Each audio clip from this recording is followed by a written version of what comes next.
What a character. This is Big Sound, small town, and we're here at the Earl Scruggs Festival. I'm with Verlon Thompson and Shawn Camp. And Verlon just told me a really cool story. A lot of my listeners know about Green Acres.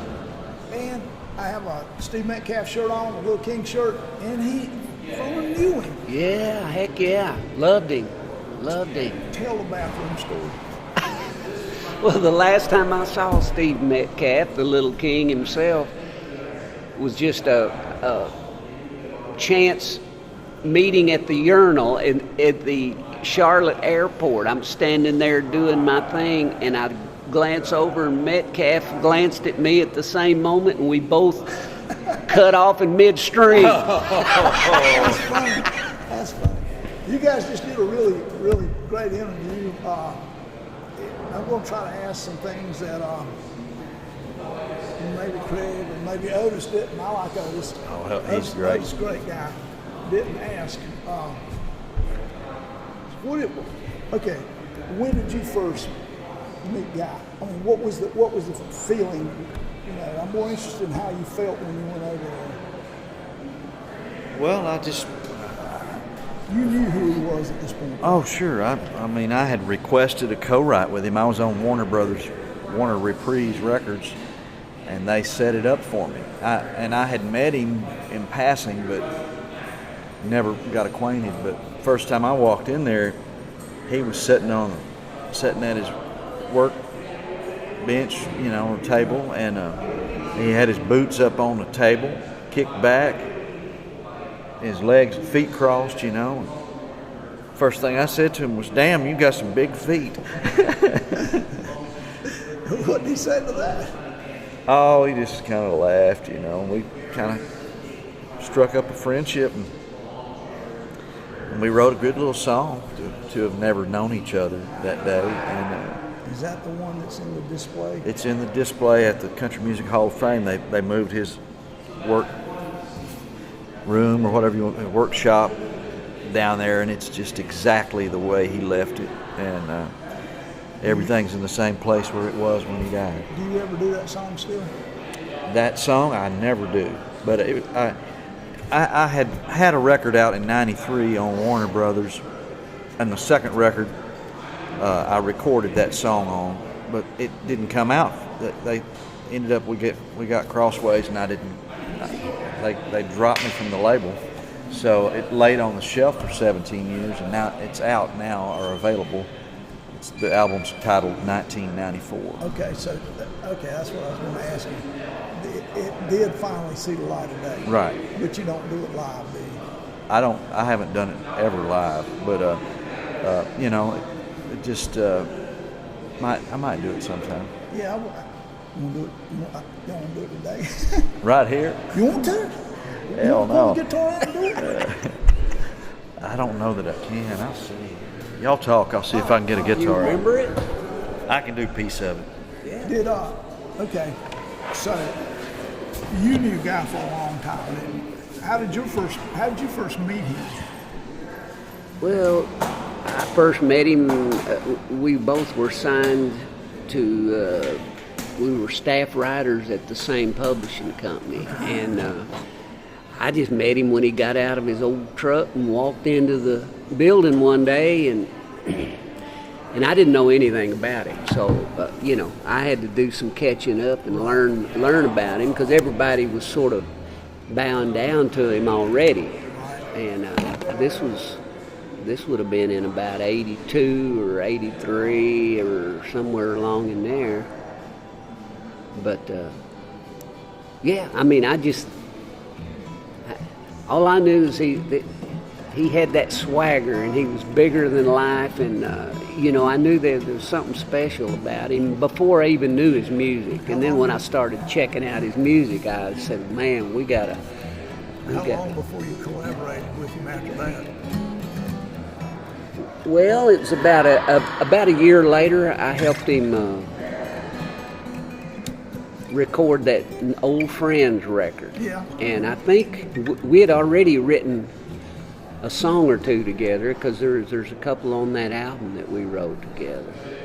So. This is something I'm going to ask y'all about Guy, and I don't know, because I know a songwriter, John Weisberg. John writes a bunch of Billy Strings. He's never written a song. He's a song fixer. So, did y'all fix guys' songs, or did y'all write them together? Okay, Yeah, you no, went man, we right didn't fix nothing to guys. We wrote them together, you know. You wrestle over every line, you know. Yeah, that's good. You do. You kind of wrestle over everything, and then come figure out what makes all parties happy. You know. Was and he you tough to work with? I don't know. Verlon worked with him a lot more than I did, really. He was, he was. He could be in the old curmudgeon-y. days, in the later days, he got cranky and kind of mean. But no, especially like writing and stuff, he loved that. So Yeah, it was fun. It was fun to be I'm sure hang it with. was. Yeah. Drinking that coffee, and he'd fire up something, and keep it going. And back in the early days, it would be like a bottle of tequila or a bottle of whiskey sitting there. I've done that just with him, like, too. Woo. And then it sort of shifted to wine for a while, and it was like bottles and bottles of wine, and then he just quit all of a sudden. Yeah. Anyway, it was always fun. Yeah, I bet it was. You gonna give that a shot for Yeah, I'm trying to remember. Now, I ain't done this in many, many, many years. I will just do a piece of it. Yeah, that's fine. We wrote something about Texas and Arkansas. It's called The Cowcatcher Blues, or Stop, Look, and Listen.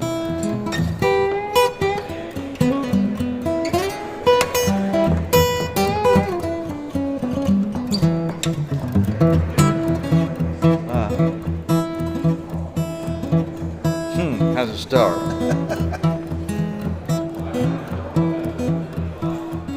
Hopped a freight train out of Fayetteville.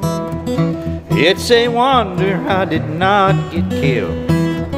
Rode it just as far as I could get. I ain't even into Texas yet. Had a gal, her name was something Deanne. Said she loved me just the way I am. Left me standing by the railroad tracks, and I'm pretty sure she said she'd be right back. You better stop, look and listen before you cross the tracks. Don't be sticking your heart out, son, you might not get it back. You better stop, look and listen. But when you hear that whistle bawl, oh, you'll be riding that old cowcatcher back to Arkansas.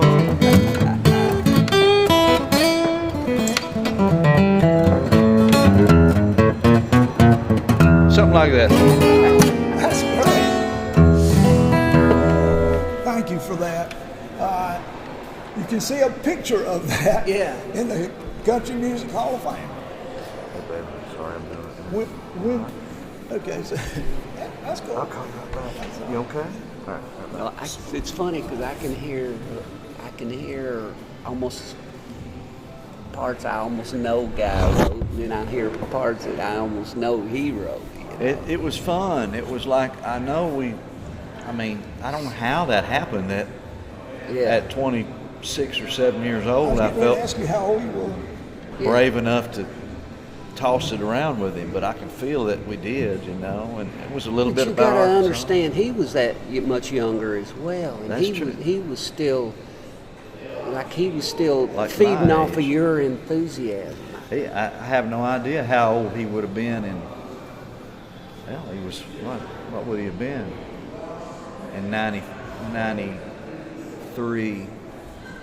He was still in his He'd 50s. been 42 or 52. 40s or Born in 41. 41 So what is to that? 90, say what, 90? 93. Yeah.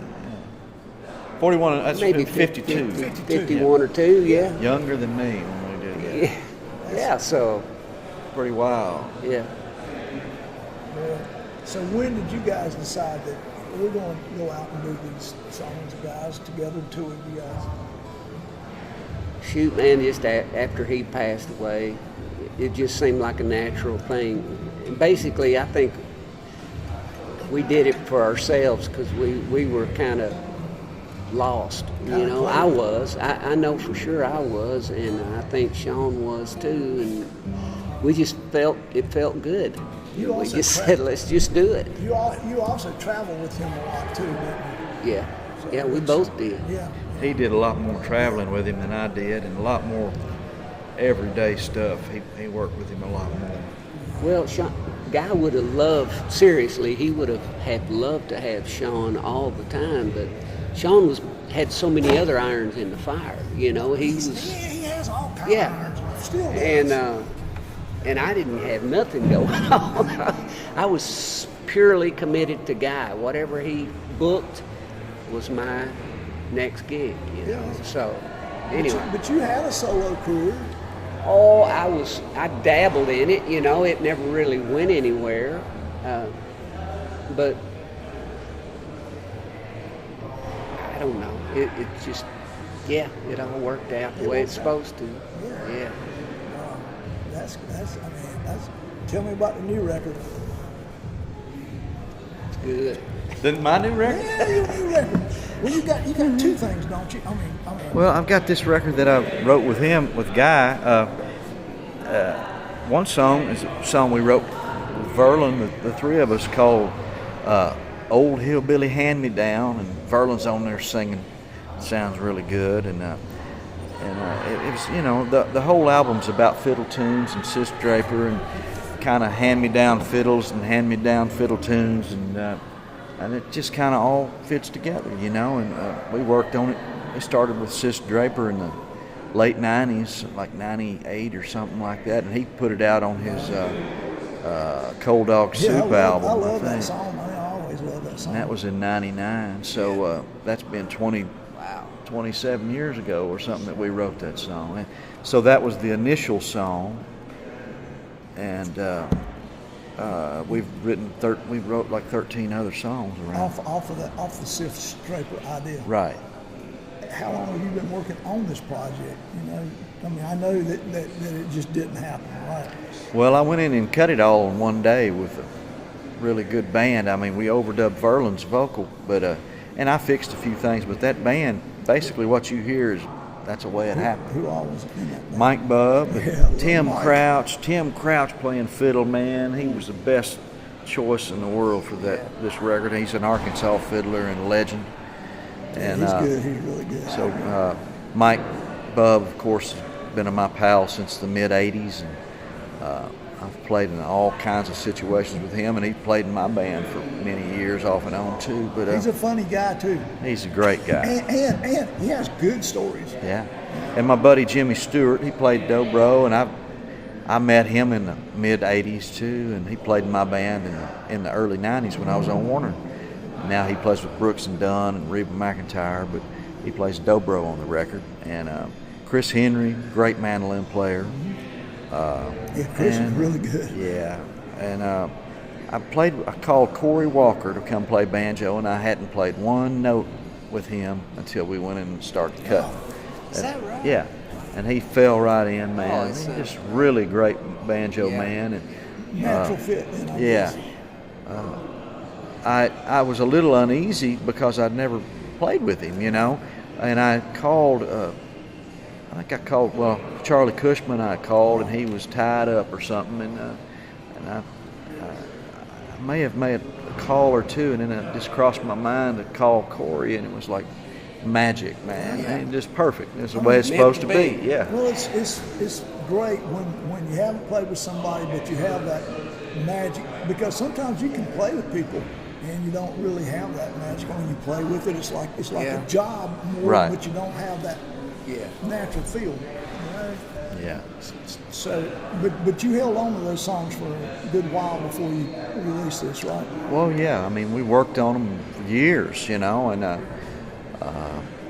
we had two or three that we didn't really have enough melody to call it a song, but I made up some melodies that worked with it, and we had one, like the Checkered Shirt Band was written, in my mind, it was the characters in the song were Rodney, Chuck, and Raj, and these guys I played in the Grand Prairie Boys with in Arkansas when I was a kid.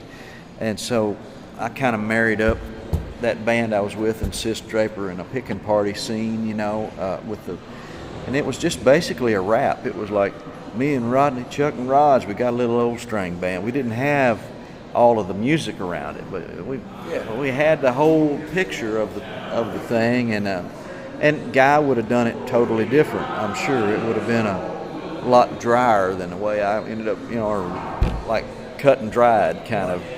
But I put this like I Don't Love Nobody kind of a little bit sort of like Earl's breakdown melody to it, but and the boys just fell right in, and it just works. I know Verlon's got to leave. He's got another podcast he's got to make. I got this other podcast over man. here. I'm going to run. Thank you for giving me your time. I know it's very valuable. Y'all could carry on. I want to get a picture of you, Verlon, because you just look great right now. Are you kidding? No, I'm not kidding, man. It's just you got this great look going on. You do. And I just love the hat, man. Yep, it looks good. Well, thank you. I see you. I'll try to hang on. Hang on to that lid. All right. All right, see you. All right, so Thought he'd never leave. yeah, 'cause, man, he's so shy. He doesn't say a word. Yeah. So beside doing this stuff, the two of you doing that, you have another record kind of that's been out lately? Well, not counting the Earls. No, I've got another album that I've recorded that's not it'll come out next year. Okay. It's inspired by Johnny Cash and Cowboy Jack Clement, and I cut it like a Tennessee 2 kind of real stripped down. Yeah. Definitely not a bluegrass record, but this one, the Ghost of Sis Draper, is a bluegrass band with it, But I think it's really wild. So you're a man of many hats. I mean, like when you first got to Nashville, you were like straight up Nashville prototype, But really, bluegrass has been a big part of your life, hasn't it? Oh, I started out playing bluegrass, really, and I know you're a fiddler too. Yeah. Well, without bluegrass, I wouldn't have been near the. I wouldn't have had near the ability to kind of bounce around in different genres. I think if you can play bluegrass, you can about play anything. Oh, you can. It's been a lot of fun for me, all along. I've had a few things I didn't enjoy so much, but it turned out to be for the best, Like a back room in a doing the storage. Yeah, we did that last year. Yeah, some things were kind of rough. It was. Hey, at least it was air conditioned. It was air conditioned, and it was hot. It was bad hot. This is the greatest weather I've ever seen here at this time. Me too. Is Lester still fun? Oh, I like it a lot, but we haven't done a show together as a full band. We played the Outlaw Music Cruise together, but Charlie Cushman wouldn't go on a ship, So we got Russ Carson to fill his shoes. Russ, Ricky Skaggs. Yeah, plays with Ricky Skaggs, and he's great. And Charlie's missed for sure. But Charlie had a death in the family this week. His wife's mother passed, and so he couldn't make it this time either. And we've got Robbie McCurry going to play banjo with us here tomorrow. Let's see how bad that is. That's going to be fun too.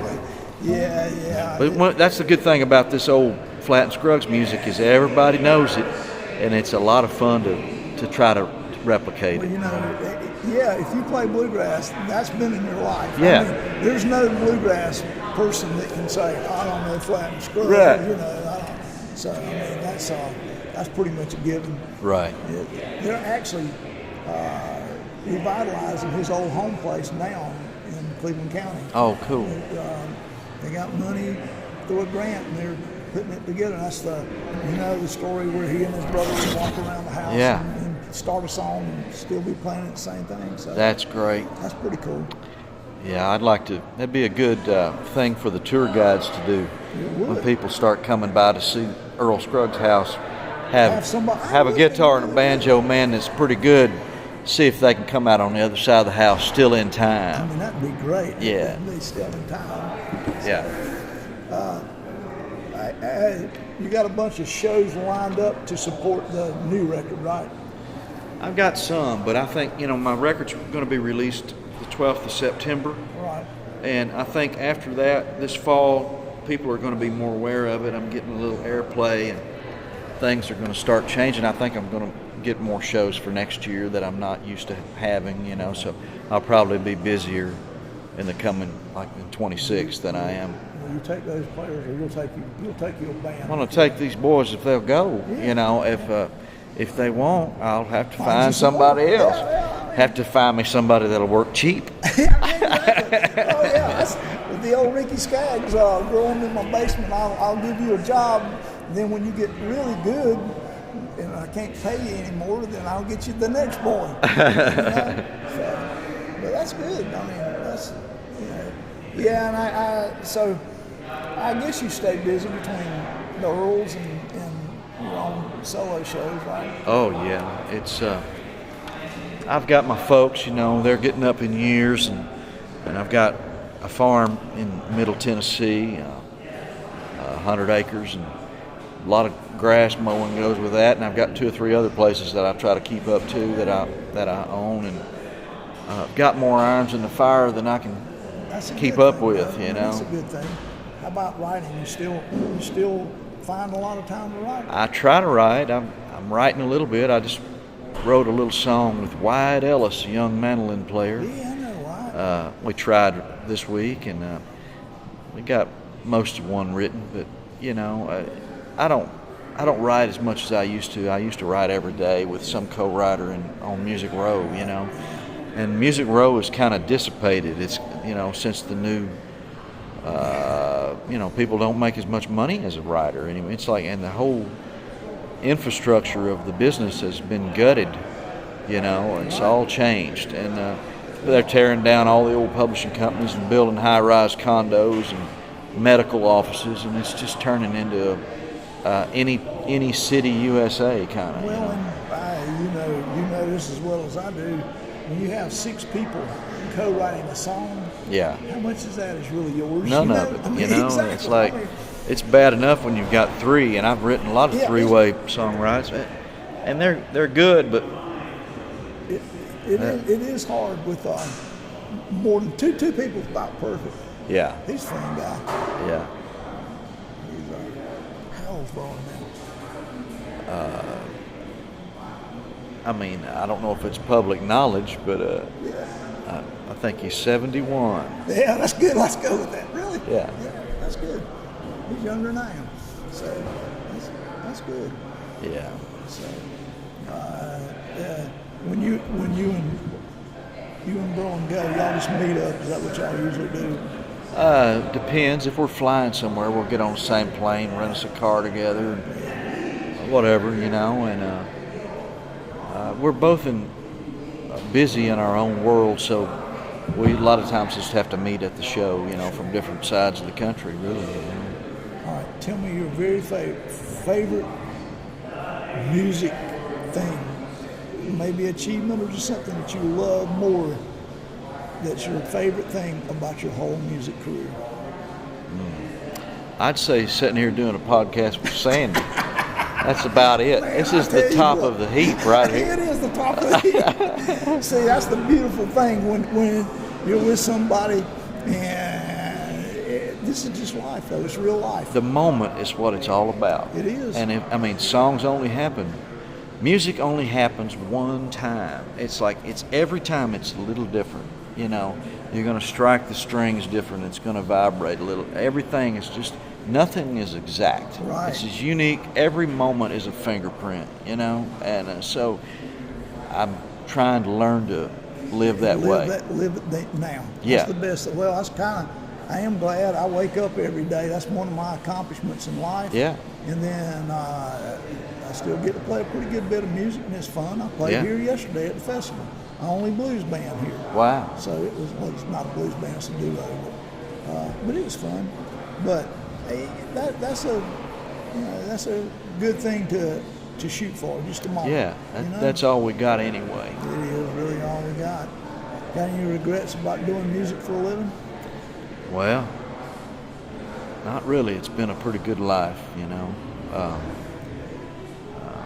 I drove over here yesterday. It was my 59th birthday. Yeah, happy birthday. Thank you, man. So this is the first day I'm working on my 60th year as of today, you know. Oh, okay, let me tell you. How old are you?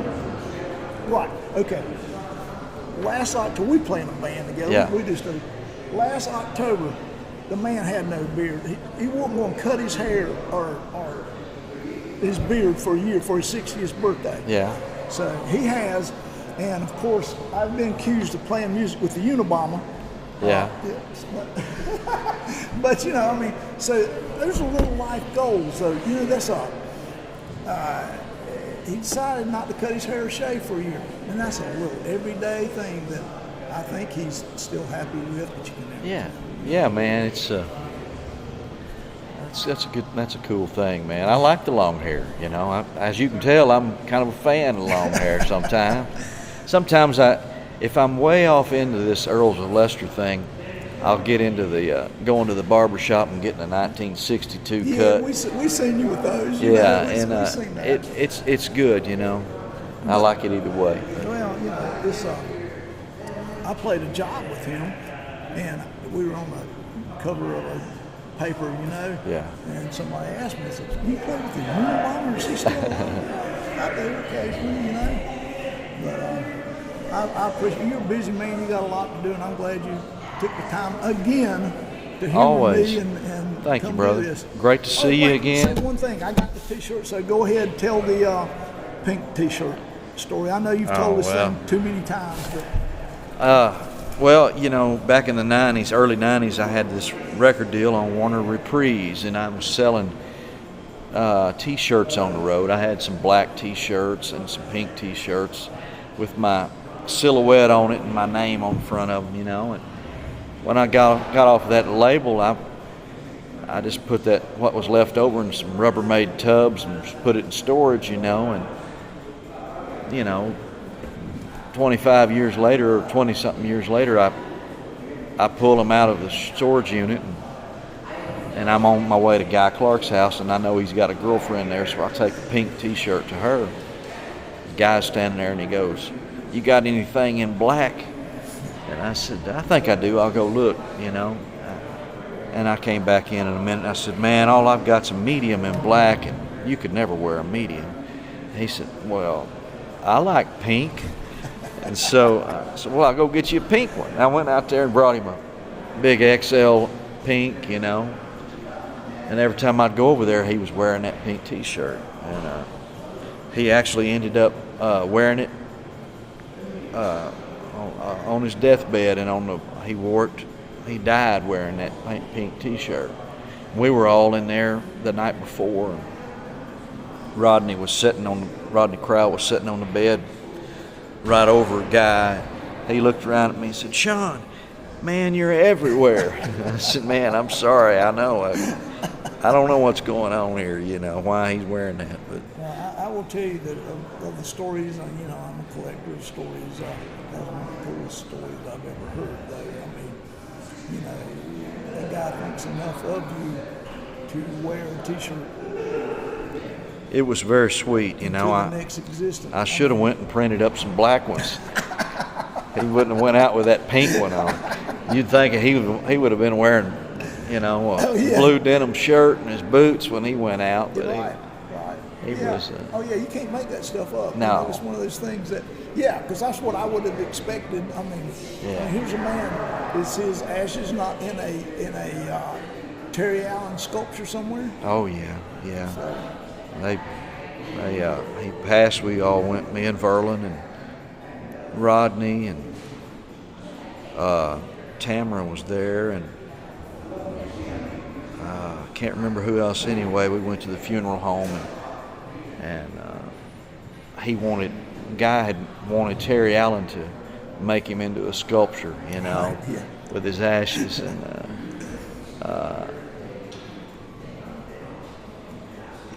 Terry said something like, "You'll be lucky if I don't turn you into a goat's ass. But he turned him into a crow. Yeah. And so we all drove out there in a bus, and Jim McGuire and Travis Clark, Guy's son. We all took a bus with Guy's ashes to Santa Fe and delivered them to Terry Allen, and now he is in San Marcos in the University Museum out there on display. You know. That's pretty cool.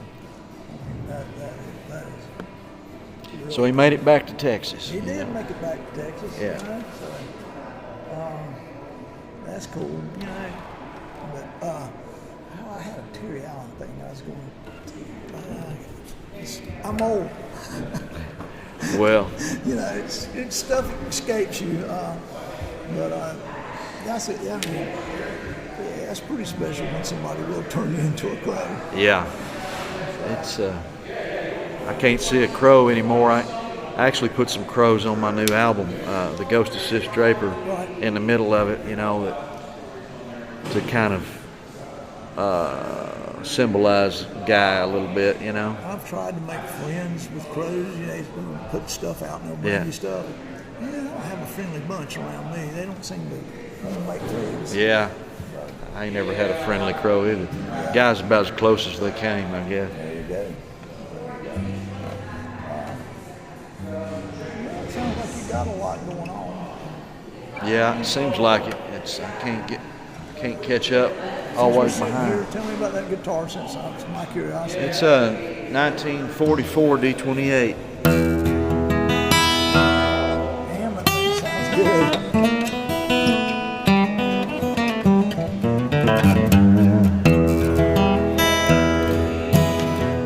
Sounds great. That's your Lester's guitar? Oh yeah, Yeah, I can see where it would be. it's a sweet one. I love it.